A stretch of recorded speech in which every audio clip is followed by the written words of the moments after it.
Well, reports today that Luis Enrique flying to England for an interview. That puts him at 2-1 according to the bookies. Nagelsmann at 11-4. Luis Garcia, of course, with us, knows Luis Enrique well. Who's put Bruno Salter in there? I don't know. Because I tell you what, the bookies, Craig. He's not even 8 million. Poor Luis, he just wants to answer this question and go to bed. No, he's gone scuba diving. Late night scuba diving. That's what he wants to do. Luis, if Luis called you up and said, should I go to Chelsea, what would you say? Yeah, go ahead. Go ahead. But I will say as well, do our due diligence like Grace mentioned. And let me say something about what is all this about Chelsea thing that you are guiding, how to fix it. I'm going to give it my view from outside. I'm a different view because I'm not a big fan of Chelsea, but I think that I'm not going to get into big trouble saying that the first thing that you have to do as a big club, massive club with such an amount, a big budget is to try to sign a good sporting director. Start from somewhere that can build up for the future. Start from somewhere. It's very easy to spend money on players. This is now 170 here, under here, 50 here. But after, if you don't put everything together, we've seen so many examples of big teams or massive teams spending so much money and at the end on the field, not feeling that. Right now, it's Bruno Saltor.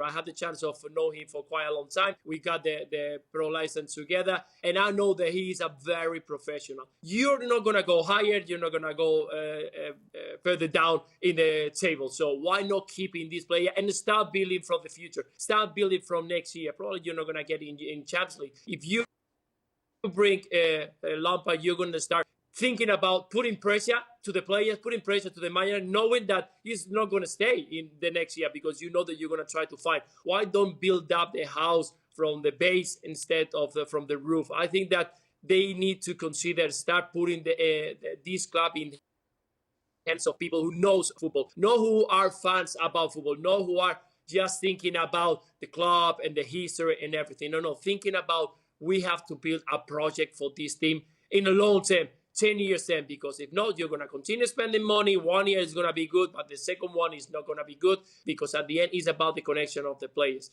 For me, Luis Enrique would be a fantastic signing.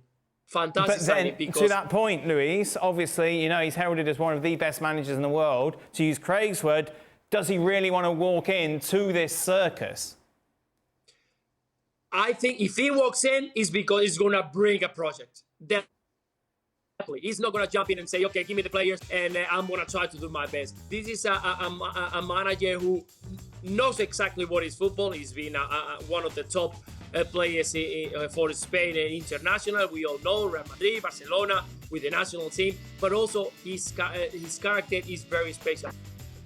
He's very honest. He's a hard worker. He's coming with a fantastic team. He knows the Premier League. He knows La Liga. He knows Europe because he's been signing players, he's been following players. And I can tell you that he's not going to jump on into the next job just thinking about, okay, I'm going to be here. And, okay, if you want to kick me out after two years, that's fine for me because the only thing that I want is just to get the results. It's going to come with a big project. It's going to come with a structure for the academy. It's going to come with a structure for signing players with a fantastic scout team. That's the way that you build something for the future. That's the way you build a project. You don't build a project just signing a manager and expecting the results in just 6 months. Well, he won't, but 1 second, he won't get that. That's what I was going to say. Do you give him the keys to the castle? No. And just say, go. Well, they're not going to do that because they've already brought in 2 sporting directors. Right. Paul Winstanley and somebody else, I'll be honest with you, I wouldn't know them if they popped up as a crouton in my soup. Lovely. To be quite honest with you. Yeah. And Graham Potter is probably at home cursing blind about it because they were just going out and putting players on a conveyor belt and they were just coming in every day during the transfer window. And I know sporting directors go out and sign players and you know, find players that they want and all that, but you've got to have a process along with what your manager wants in terms of the time frame of players coming in so that you can manage them. So if Luis Enrique comes to the club thinking he's going to get carte blanche over an owner who thinks he knows a bit about the game, Todd Bowley that is, and his other mate Igbali, and then 2 sporting directors who are probably having, you know, at the end of the day, see who's the most powerful, who can get the best player to come in and who looks the best. then it's a difficult scenario, particularly with the size of that squad. You know, so I think you have to be careful, particularly at this club, because this club, with the ownership change, has just changed dramatically. There was a lot of people at the club who, whether we agree or not with the way it was run under Abramovich, knew their job and knew about football. And that's why Chelsea had an element of success. Now it's just a scattergun approach with all these new people in, and Luis Enrique won't get carte blanche to manage the club the way he wants. Otherwise, they'll need to sack and change all the decisions that they've made in the last 9 months.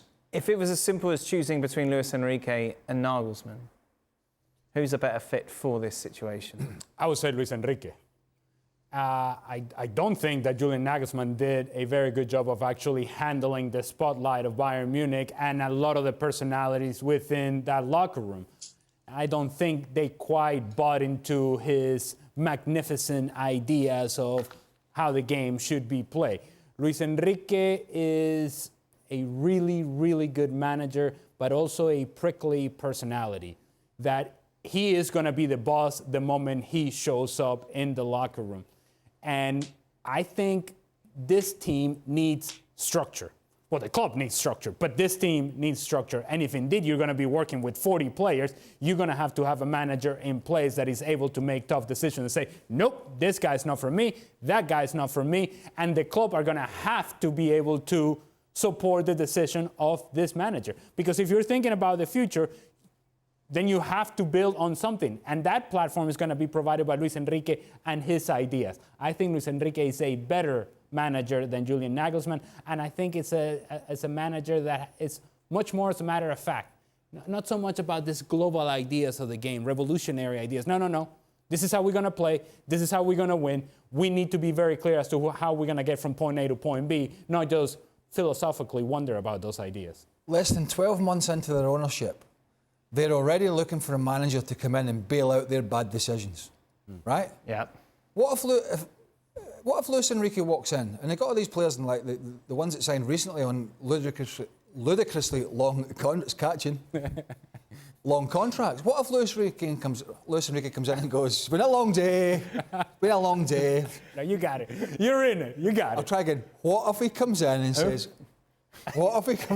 says, don't like Modric, don't like Havertz, not a fan of Badiashile, picks out 7 or 8 players. Where does that leave them? They're on 7 to 8 year deals. They're on huge money, long-term deals, and by the way, as Ali mentioned, there's a lot of them. Yeah. There's a lot of them. So it's not a simple situation. This club at the moment has such an imbalanced, huge squad of players that they are going to have to get rid of a lot of them. But until they appoint a new manager, they can't all be on the same page in terms of what ones actually need to go. And also, there can be an assumption. I'm laughing because Luis just wants to go to bed. Sorry, but just one last point, Luis. There cannot be an assumption from Chelsea's perspective that managers around the world are lining up to be part of this mess. Yeah, that's the thing. Right? Yeah. And so, while I understand that you're taking your time and you want to be thorough in the process, if you let this get to the summer, there may be other opportunities that open up for these managers that you consider to be your candidates in better situations. And if that's the case, you end up picking at the back of the line.